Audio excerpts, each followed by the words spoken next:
and investigative journalism. Cross-border journalism is a very important topic for all of us Europeans. A lot of the issues that you may come across at national level invariably resonate in every single of the wider European territory and beyond. And that's why we are all very often tackling the same issues, trying to give it a national angle, but a lot of the reporting can be done across Europe and beyond. So for this panel, we've had a last-minute change. Unfortunately, two of our speakers were not able to come for various reasons.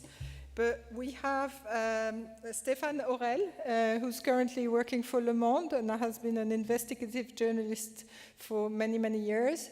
And we have Elisabetta Tola, who is the founder of datajournalism.it, and works.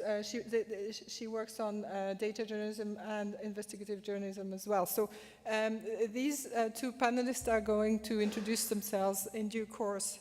As for myself, I am the founder and CEO of a company called SciencePOD, which is a digital publishing house trying to give opportunities to journalists to work in a collaborative manner in the virtual world on topics that can be covered across borders. So I'll tell you more about that later. So without further ado, I'd like to start with Stefan, who will tell us a bit about what her experience of investigative journalism has been so far. Thank you for this last-minute invitation. So my name is Stefan Oval. I'm a total imposter on this session. I will try to be up to the task. And I've been working as a freelance for many years, and for Le Monde since last April.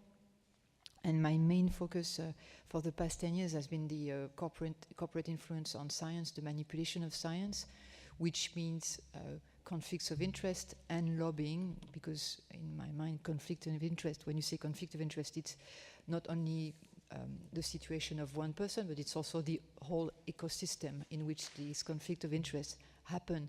And these conflicts of interest happen because there's a lobbying environment. So I've been working on the grip of the pharmaceutical industry on the French health system. That was my first encounter with this topic, and then a little bit on the food lobby, and then a lot on chemicals. So in 2012, from 2012 to 2015-16, I've been following on a daily basis the lobbying against the regulation of endocrine disruptors by the European Commission. That is following on a daily basis how industrial interests try to have an influence on the decision-making process. But the thing I'm going to just talk a little bit about is the work I've been doing with Martin Pigeon, who talked earlier this morning. So we collaborated on a report on the conflicts of interest at EFSA, which is a great topic of a conversation today. And we published a report in 2013, which was called Unhappy Meal.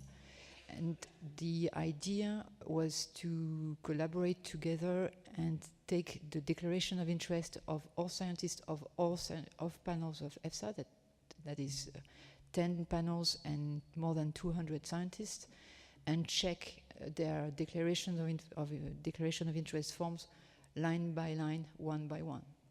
So I think we checked about 800 lines, if I remember well, of these forms, and this is a situation where you discover your job as an investigative journalist. Your best friend is Google Translate, because you have to put I think I have opened the tabs about of hundreds of organizations, like obscure learned science societies in Hungary or Poland, things. So you have to deal with the language problem, because you are looking for who's funding this organization to decide whether the scientist who's affiliated to this organization has a conflict of interest or not. You find yourself looking at pictures of scientists during their social programs. Or every year they have these annual conferences, so you find yourself looking at scientists hiking and looking at seals and pumpkins. It's kind of it's fun. It's also part of being an investigative journalist, and it's like getting into the really small details of scientific life, and sometimes it makes you understand, makes you wonder about the right things or things you never thought about before. Like for example, talking with scientists a lot, you realize that many of them have problems to finance their trips, for example. Who is going to pay when you have to go somewhere, and who is going to pay for the hotel and the food? And sometimes you ask who paid for the trip, and the answers are very interesting. It has happened to me that a scientist to this question replied by the name of an obscure think tank in Brussels who was created by the tobacco industry, for example. So sometimes this question is worth asking. But this is just an introduction of what I've been doing a little bit. And this report we published in 2013, you can find it on the web. It's in English, and then I have to say that the other campaign aspect of this report, how it was used after that in campaigning in Brussels, I was not involved in that. I was just involved in the research and reflection, and it was transborder, but it was also professional, because Martin is a researcher and is also a campaigner, as he said. But I think this collaboration was very, very fruitful in terms of results, because the results, to see the conclusion of the report was that 58% of scientists at EFSA had conflicts of interest. Very interesting. Thank you so much for sharing your top-level overview of many, many years of experience and hard work. Now, I'd like to give the mic to Elisabetta, who's prepared a few slides as well. So, just a couple. So good afternoon, everybody. Thank you, Sabine, for organizing this panel. I'm particularly happy to be here discussing these issues with you. I'm an Italian science journalist. I'm a freelance. I founded a company which is called Formica Blu, which deals also with science communication. And I'm also part of the Italian Association ScienceWriter, and there are lots of colleagues here at the conference in these days, so I'm very happy to be here with them. In recent years, I've been working a lot with data and try to promote and foster the use of data in data journalism in Italy, and trying to combine data journalism with science journalism, which is like a double experiment, especially being a freelance, because very often media do not invest resources in long-term investigation, and even less when we're dealing with data which require many different types of skills, not only the scientific skill or the writing skill, but like also the data analysis and then the developing and the graphic design and all of that. So I was really happy to be able to be part of 3 different projects that were funded by organizations. So I just want to show you very, very quickly the name of the 3 projects also, because I'm here also representing the groups of people I've been working with. So the first project was called Hearing Voices, and that's a project that we did with Michele Catanzaro, Astrid Viciano, and Philip Hammel. So it was a team of people from Italy, Spain, France, and Germany. And it was funded by Journalism Fund. And the focus of this investigation, which lasted about a year, was to find data, but also stories about the state of the use of speaker recognition techniques in courts. So basically the focus was on forensic speech and the use of forensic speech, also all the problems that are linked to the use of these particular techniques. There are many techniques. We discovered there are lots of conflicts between the communities of scientists involved, different type of views, and lots of wrongdoing as well. So it was a very interesting experience where deep investigation coupled with the use of data and the cross-border comparison between practices in different countries really led to a very interesting story. It actually had also a spin-off project. The same group continued because we found that one particular application was the use of the different techniques of speaker recognition to ascertain, let's say, the origin of asylum seekers. So people who are getting to a country and asking for asylum might go, not in each country, some countries are applying this technique to try to make sure that these people are coming from the place they say they're coming from. Lots of problems are linked to this particular technology, and it was a very, very interesting investigation. We had about 15 different articles in different media in all the 4 countries, and actually also in UK and USA. So it was a very, very interesting learning process for me to be part of this group. And then I did 2 more collective, let's say, investigation. The first one is called Seedversity. This is quite old. It goes back to 2014. And this was supported by the European Journalism Center. And it was an investigation on the field. We travel all those places that are on the map. So West Africa, East Africa, Italy, Spain, France, Iran, Russia, to try to find data and stories, and I keep saying this because we will discuss later what doing investigation with data means, on the use of participatory plant breeding on the field. So researchers and farmers working together, trying to use local varieties and select appropriate local varieties for farmer communities. My interest here was trying to, and I'm really happy what Stefan was just saying, trying to see if there is something different from the sort of dominant narrative that only companies can actually provide us the tools to solve the problems like hunger problem or food security. So that was a very long investigation as well, and was a mix of data and more traditional techniques. And the last one, and then I stop, it's this one, seed control. This was out last year. Again, was a 2-year process. In this case, we did, in the first one, in Seedversity, we worked with people based in France, in Spain, and in Italy, and then we traveled around the country, so then we also had to deal with local teams. But in seed control, from the beginning, we established a partnership with a team of environmental investigative journalists in South Africa. And then we also work with people based in France and Belgium. So in this case, we went through a database of more than 300 companies, seed companies, which in the last 25 years have been merging. So we used to have thousands of companies producing seeds and selecting seeds for the farm market. And we have now literally a few ones, like 10 companies basically control the 75% of the seed market. So again, in this case, the strong focus was on data, but also on more traditional sort of techniques like video stories and audio stories. Again, we had a few media outputs in different countries, so in Spain, France, Italy, global one like Euroscientist, South Africa. So these are more or less a few experiences that I wanted to put on the plate to start discussing with you. Okay, thank you very much, Elisabetta.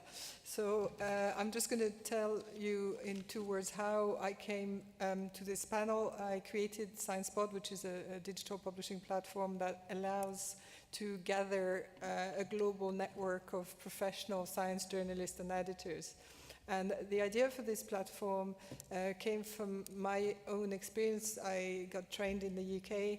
I was working for Nature Biotechnology at the time, was that it's all very well to be covering a global topic like biotechnology, but it's very, very difficult to get the story from the horse's mouth, so to say, in individual territories. I mean, you mentioned you worked in South Africa, you mentioned you had to go beyond your national borders to get stories from Brussels and from the regulatory agency in Italy. This is a permanent struggle as journalists to be able to get the story from wherever it emanates. So that's why I created this network, to make sure that if a news editor orders a story, if someone needs to cover a complex story which has implication in various countries, we can work collaboratively through this virtual platform, so that everyone who is close enough to the story can go and report on the story, and then report back to a kind of central place where we can create articles collaboratively in the cloud. So that's what the platform is about, and that's what prompted me this discussion. Now, I'd like to start by asking you to tell us a bit more about this cross-border journalism experience. I mean, what was the most difficult when you were trying to work in countries where you didn't master the language? How did you go around these sort of issues?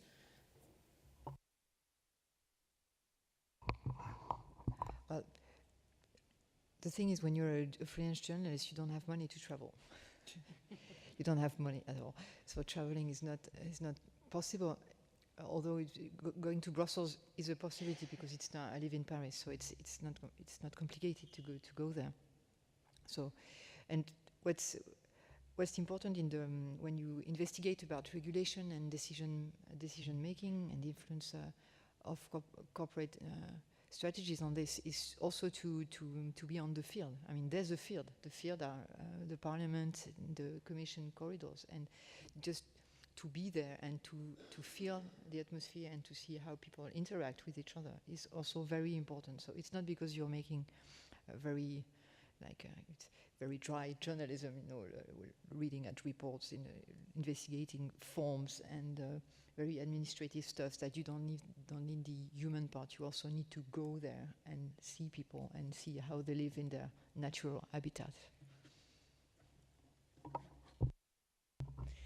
Well, in my case, I agree with Stefan. Money is an issue. It's a huge issue. And that's why I try to do this kind of project only when I have a grant supporting it. And I'm extremely grateful that there are organizations like the Journalism Fund or the European Journalism Center that support this kind of journalism, because they're good grants and they allow you also to travel and do things on the ground. So we managed to go, as you see, in South Africa last year, but also travel around Europe. The most difficult part, it's basically start thinking not locally, but being able to see which are, trying to make the comparison and see which are the differences between your local situation, even national situation in certain, and the other countries, because Europe is not, it's very diverse, right? So when we look at situation, let's say the first project I was telling you, Hearing Voices, like use of forensic speech science in courts, it's very different from country to country. And the way, for example, an expert is selected by a court differs deeply from Italy to France or Germany. So the most difficult thing is build the team that can bring this sort of cross-border competence and skill, and each one working very well and very deeply in their own country. That's also why when I did my second project on agrodiversity, I decided to partner from the beginning with the South African team. Because going to, for example, an African country, but also to me, even going to Sweden, the agricultural system is very different from the Italian one. There are different ways farmers are organized, different issues they're dealing with. So it's extremely important to have people on place. And then there is the language barrier. Google Translate is a huge, and word reference as well. All of these tools are amazing. There are also more and more tools, thank God, that helps you, for example, to transcribe directly like the interviews you do. Of course, we also try to get a team with people who can cover different languages. Like when you're interviewing farmer, you don't interview a farmer in English, anywhere. Unless in an English-speaking country, of course. But even in South Africa, we could interview one farmer in English and two other of the farmers no, because they were speaking their own local language, and there are 11 official languages in South Africa, so or more. So it's very important to always have what it's traditionally called a fixer, or someone on ground, which can be a journalist, and it's great if it is a journalist, or someone working in some local organization. And that's difficult because you have to find it on your own. Like if you are, you don't have the support that like the old media had. They had a correspondent, the correspondent had the network. We don't have that anymore. So especially as freelance, we have to try and find this on our own. And one solution, and then I stop, is when you work with a grant within this kind of organization, there are also opportunity of networking there. And that's really precious, like the possibility to meet people and to build this project. So the first time you go there with an idea, and then the second time you apply for another grant, you already have met people, and you build the project together, and you go as a group. And I think that's really like the only key. You made a few remarks about the fact that now you have tools that you didn't have before. I mean, to both of you, I'd like to extend the question, to what extent has technology and the internet changed or facilitated this investigative work, partly doing it from home because of limited resources, and partly on when you get on the ground out there? Well, I'm not that young, but I'm young enough not to have known a time where this kind of investigations had to be done without the internet. And I don't think it would have been possible to do what we did with Martin without the internet. I mean, how on earth can you check the fundings of an organization in Poland from Paris? It's totally impossible. I have no idea how this kind of, I think it was not even possible to imagine doing this kind of investigations when there was no internet. So this is the first thing. You can work from anywhere on anything that's international, on public documents, because usually I work mainly on public documents. Of course I have sources, but I'm not working on leaks, or I'm working on public documents. I use access to document request, that is the European equivalent for freedom of information request, that is a very powerful law in the US, but it also works not very well, but it can work at the EU level, and this is something that you can do from your computer.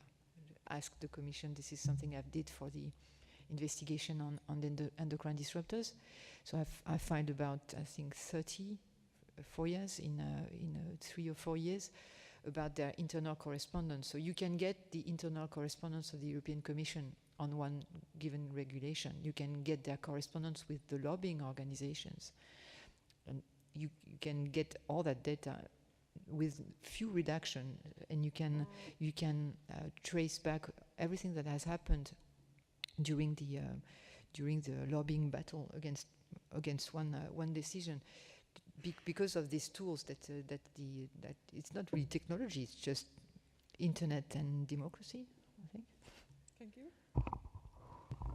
Well, when data journalism was started, there is a specific date that when the contemporary data journalism was started, because of course people have been working with data a long time. But it was when Simon Rogers said, okay, now we all have a PC or a Mac on our desk. We all have access to tools.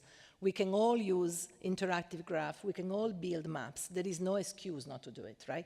So I put it the other way around. Of course, these tools allow us to do this kind of work, and they are extremely important. To me, it's the other way around in the sense that there should be no excuse not to use them. And there should be no excuse not to be more complex when we do our job and really trying to go behind stories. I mean, to do investigative work or to do data work brings you to really tell something in a much more complex way. And I think science has enormously advanced in terms of integrating globally because also of technology, right? So these projects are now global. I mean, it's in a global enterprise.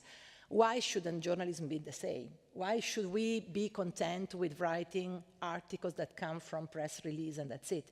I think we should really use these tools to improve our way of covering science. But isn't it a bit ironical, that a lot of the science journalists actually have a science background, which means they have learned the technique for analyzing data, and they're not applying it to their own purpose as journalists. I mean, this is a comment that kept coming back in similar forum about data journalism. So is there something to be done for the future generation or current generation in terms of training? I have no scientific background.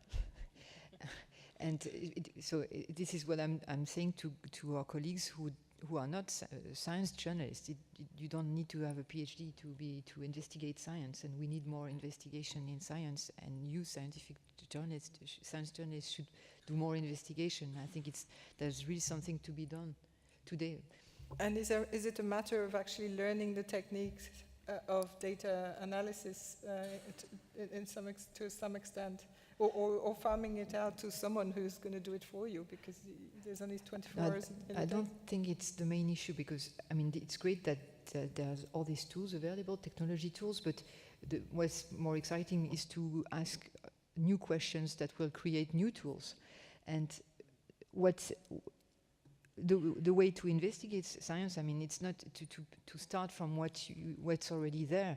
It's to understand how science has become important in our democracies, and to investigate democracies through the science angle.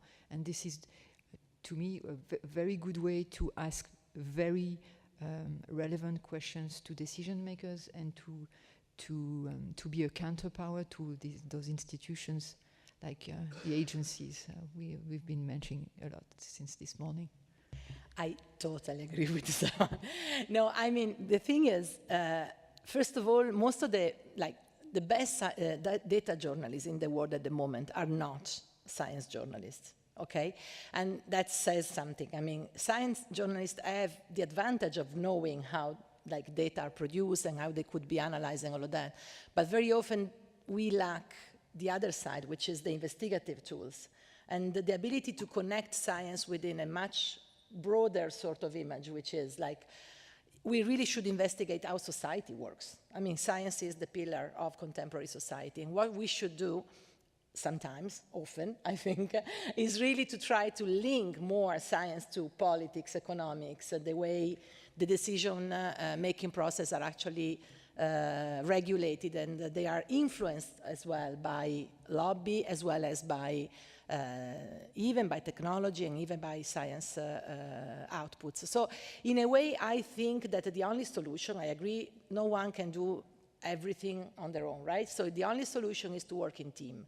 And it's to work in team, putting together different type of skills and making sure that you have the data analysis skill, the graphic designer skill, because, for example, the data journalism is really only truly complete if you design a nice data visualization, not just take a graph produced by NASA or by other institutions and put it on your page, but produce something original when you really are putting the data together and allowing your reader to see something that's behind the scene usually. So I think that the only solution is collaboration, like really strong collaboration.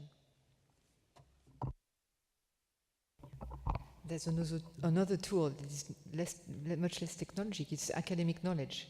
I mean, science journalists have a know-how of how science works, how the process of science, of self-regulation in science works.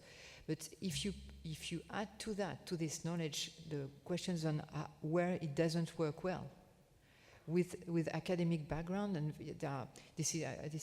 I'm talking later about this in a conflict of interest session, on how there was so much work by academics, by scholars, and by historians about how science is manipulated. And if with your knowledge of how science works, you add to that this knowledge on the industry tactics to manipulate science, that becomes really, really powerful.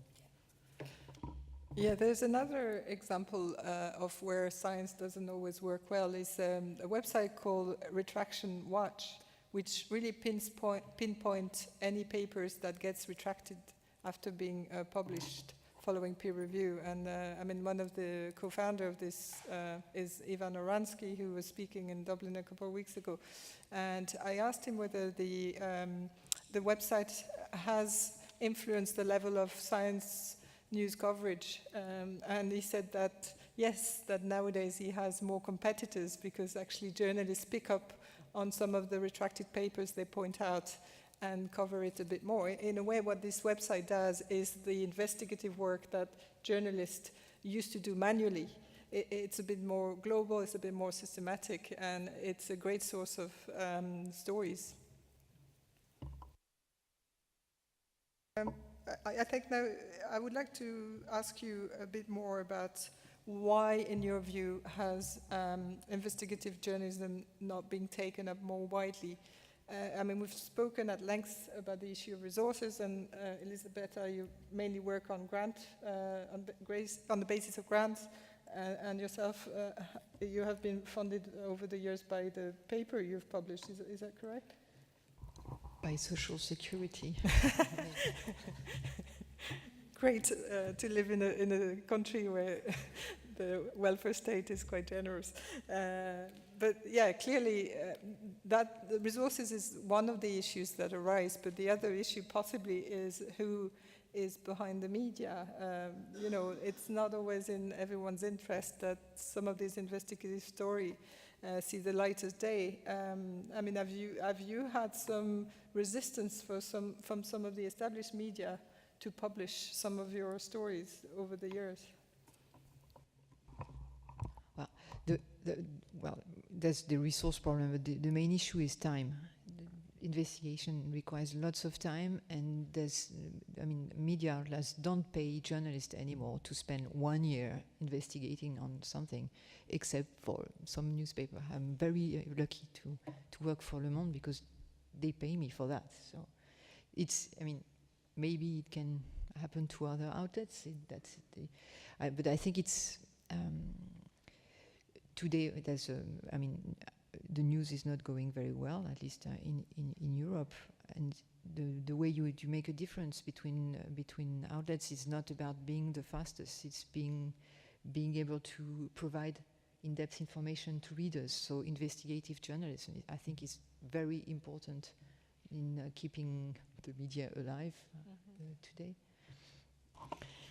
Yeah, well, the Italian situation is, I think, media-wise, one of the worst that we can come across to. So in terms of the ability to recognize properly the amount of work and investment that goes into investigation and into this kind of work. So it's very difficult for me to say that I see light at the end of the tunnel. I don't. I think the only way is to try to produce more and more independent journalism, so maybe by grants, maybe by community support, maybe finding other ways. I'm thinking a lot about new ways to support my work. And then, of course, the media are important allies. I've never found resistance in publishing the things once the things are ready. The real issue is that there is no investment in the process. So when I go and say, I'm doing this piece of work, would you be supporting it? Supporting means I will publish it. And sometimes not even do the technical adjustments that are needed to make it properly, on the website. So I don't really look at the media, the traditional media, as the ones that can change their point of view on that. Although, I have to say, some little changes have been coming out in the last few months, at least in some of the major media in Italy, and they are experimenting something innovative. So for people who are in the newsroom, there might be a chance to really try and get some time and support to do things. Some of the like 2 or 3 of the main media. We have very few media at the moment in Italy anyway, so the situation is pretty complicated, and it's not getting any better now. I do think the only thing is really to try to find other ways and to maybe produce an independent sort of project. So either with a grant, either looking into a community or community support. There are some very interesting models that have been successful, not necessarily in science reporting, but like in general, investigative journalism. I always think of the correspondent in the Netherlands, for example, a super successful story of very deep investigative journalism, which is entirely community supported. And they're now expanding to the US. So there are some ways. And I think that science journalists are really in a position where they can do it. they can do it.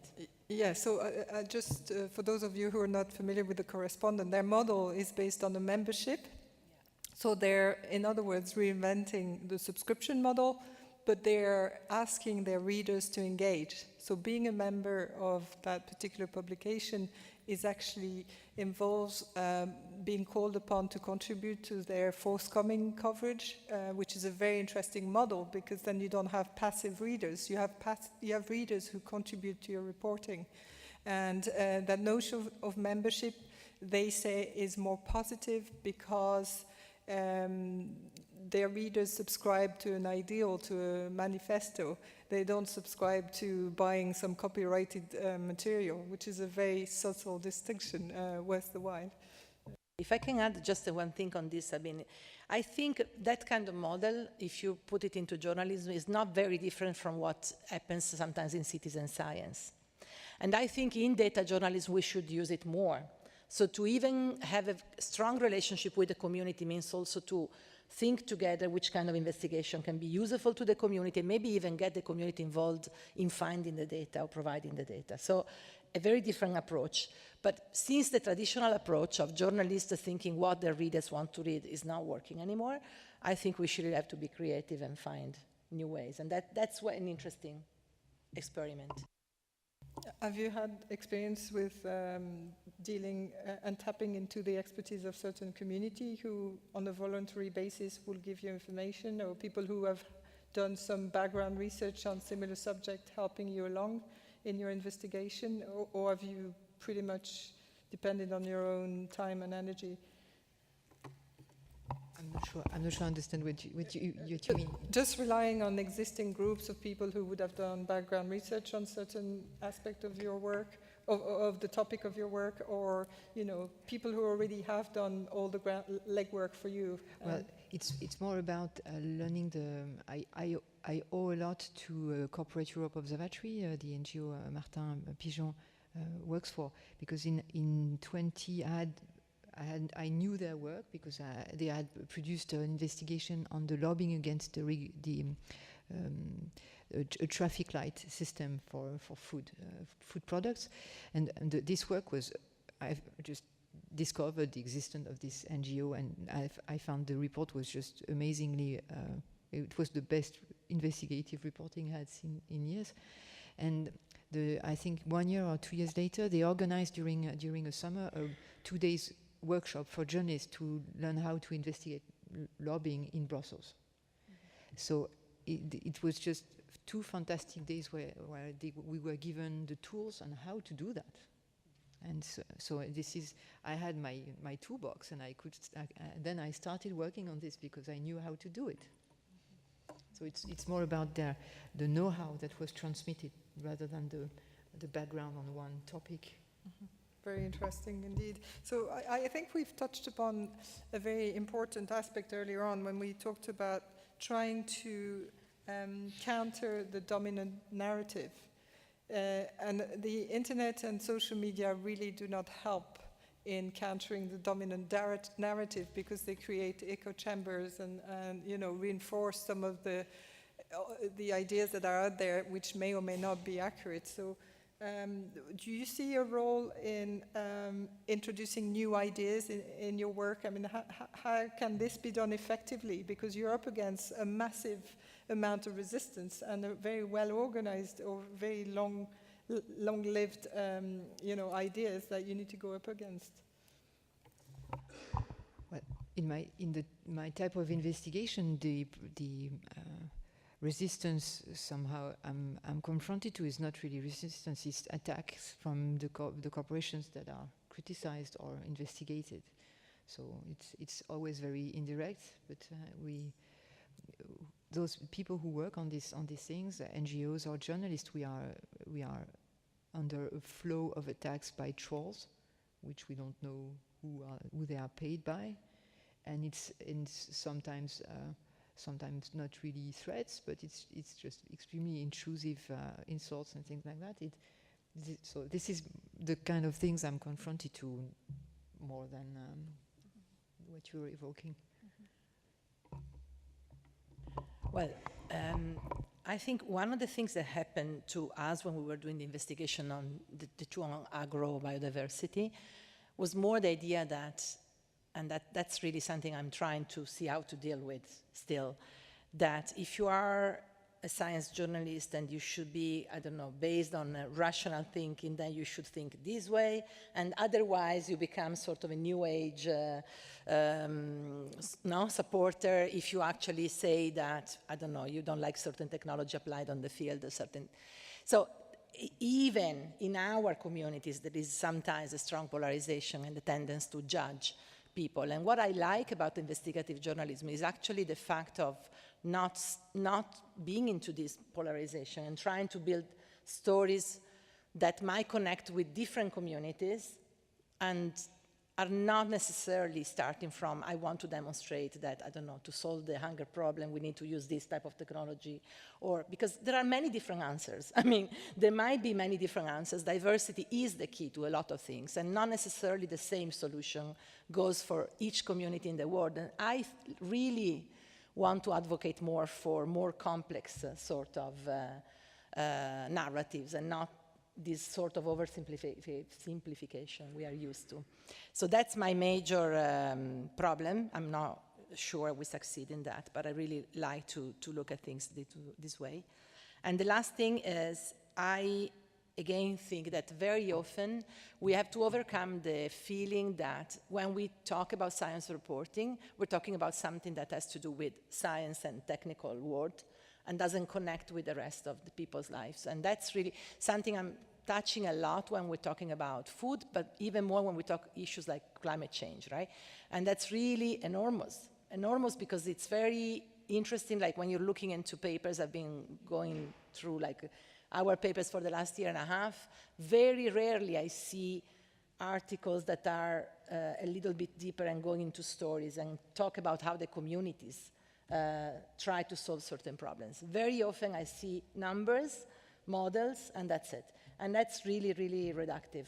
So, no reduction. Okay, so I think we've covered quite a lot, and I'd like to open the floor to questions. Okay, so we'll start from the right there. Hi, Terry O'Connor from the UK. We actually have used Sabine's service to source science journalism stories from third world or from developing countries, mainly because we can't afford to go there ourselves. And unfortunately, I am old enough to remember before the internet. It's a long time ago. Question, a thread to me underpinning all of your comments is about trust. And what you're talking about here is, in some way, outsourcing that trust. So if you're commissioning somebody or collaborating with somebody in a third country that you don't know, you have to trust them. And you know that's something in journalism we're not taught to trust a great deal. Can you just talk about what processes you might follow to confirm or to be comfortable yourself that you're working with trusted collaborators? Okay, so in my case, the people I chose to work with were always people I met.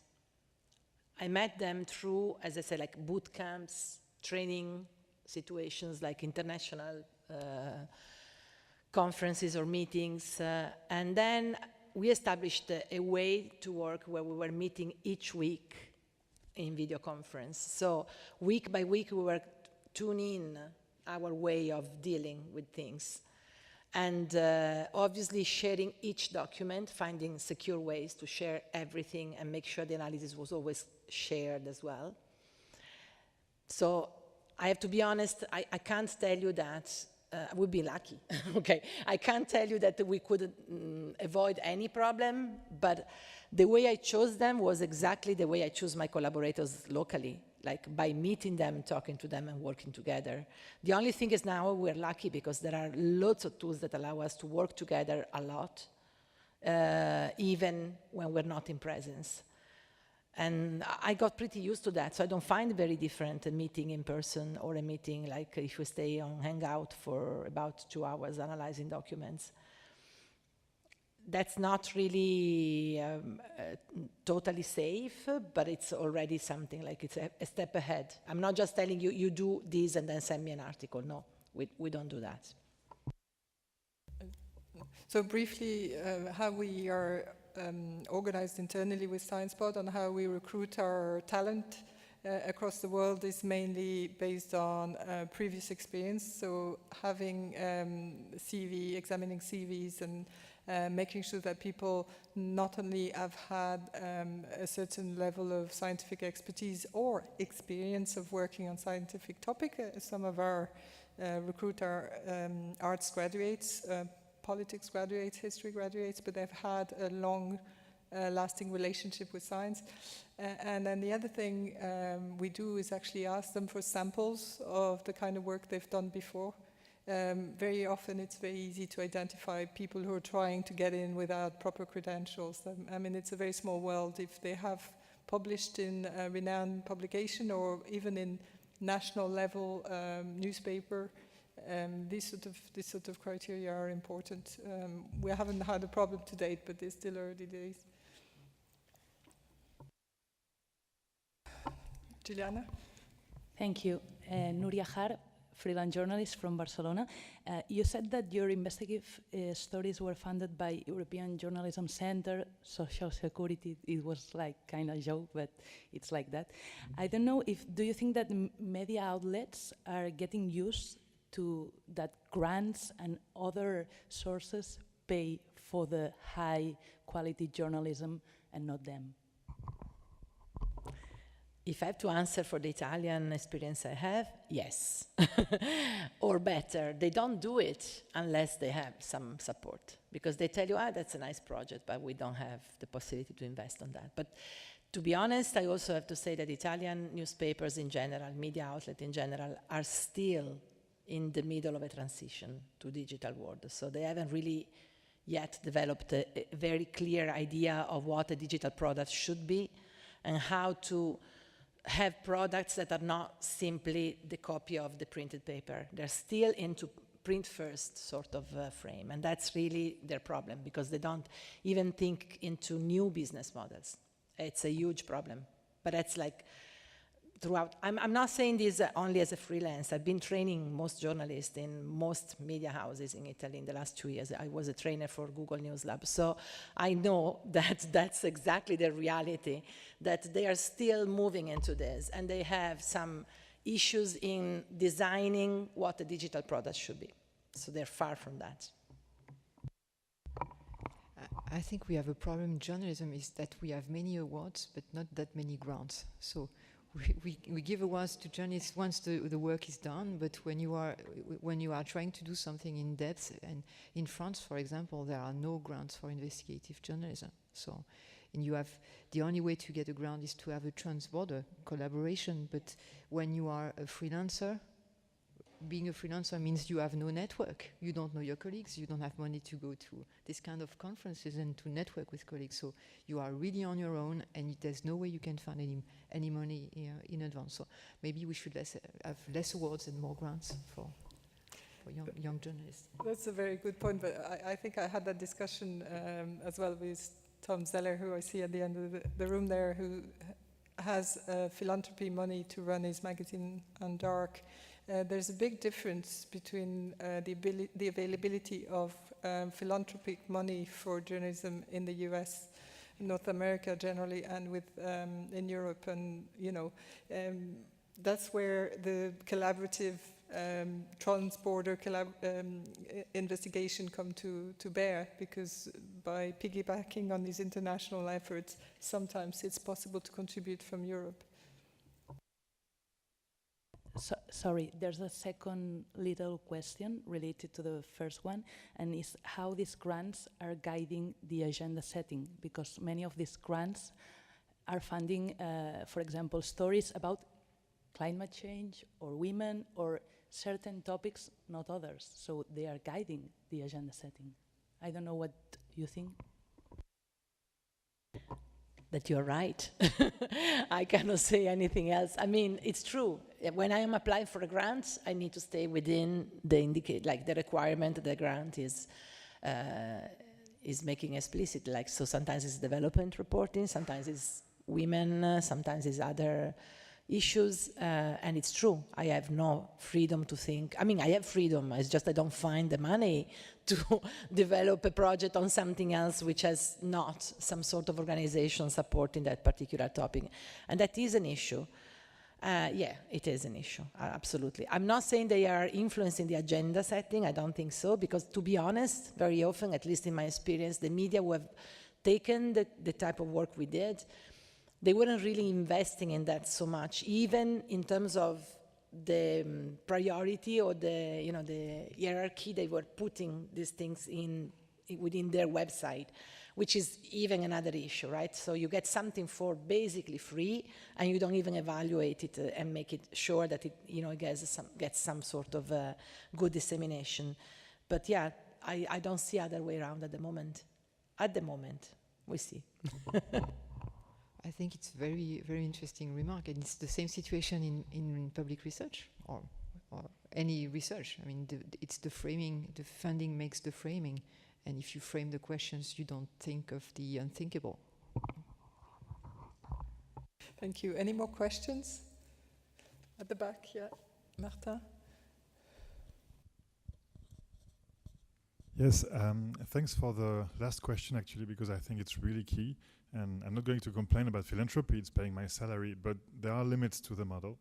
And we need journalists to not follow this because we're already doing this, and journalists have another job, which is also to challenge what we are doing as NGOs, for example, in my case, so that we can do it better.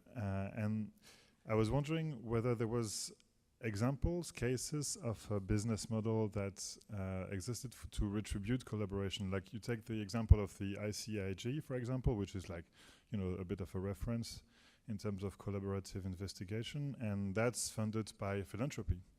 And that's doing amazing work, but it's still philanthropy.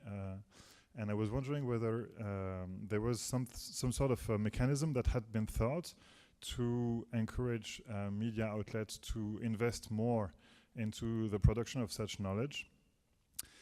For example, for example, like if you participate to a project, then the extra profits that you make when you sell the information, you can get back to the consortium. Something that would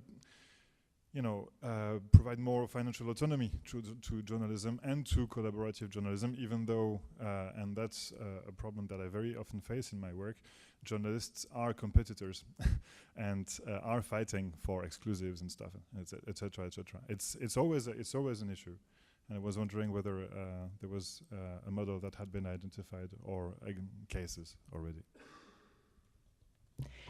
I know only some cases, but like case-by-case stories of, for example, a situation where you have an NGO supporting like an investigation with a very clear agreement that they won't influence the investigation.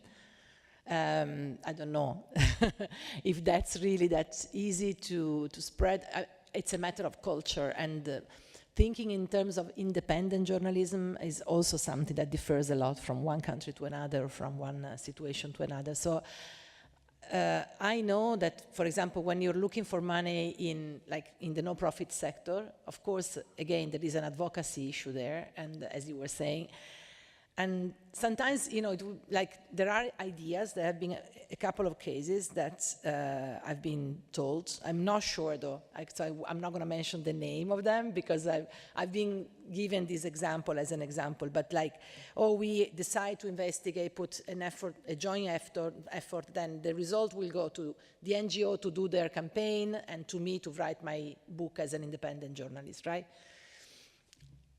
The issue of independence, it's on the table, really. It is, because, and it is even when you have foundations that put money on independent journalism in the US, which is something I always look at that with a huge envy. But at the same time, I know it's not always that golden either, right? Because on the paper, it's absolutely independent, and then you're not sure that it is like that. So I don't know. I don't know if we have found a solution yet on that. I don't think so. But the other thing about the competition, one thing that is working, you mentioned the ICIJ, this huge consortium doing the Panama Papers, Paradise Papers, and all of these, right? But even in a smaller scale, what we did with the EJC, many of the grantees do that. You agree to publish on different media in different countries, so you don't have the media competing amongst them in the same country. And that's already a very strong incentive to try to do a sort of cross-border work, because you have a group of people, and at the same time, the output goes into different media. So you're not competing with someone that's next door and you don't have that issue. Maybe the media are more interested in trying to say, you know, we could reinvest what we get into something new. I just wanted to add an example of a bottom-up initiative which is facilitating investigation. It's the Hostwriter network. I mean, we were expecting to have a representative on this panel today, but essentially they facilitate, if you need to travel abroad, other journalists offer their sofa or a spare bedroom for you to stay with them as a means to reduce the cost of investigation. I mean, these are initiatives that are spontaneous, organized from the bottom up, from the community, and they're worth pointing out because every little helps in terms of facilitating access to location and reporting on the ground as well. Was there any more questions? Okay, perfect.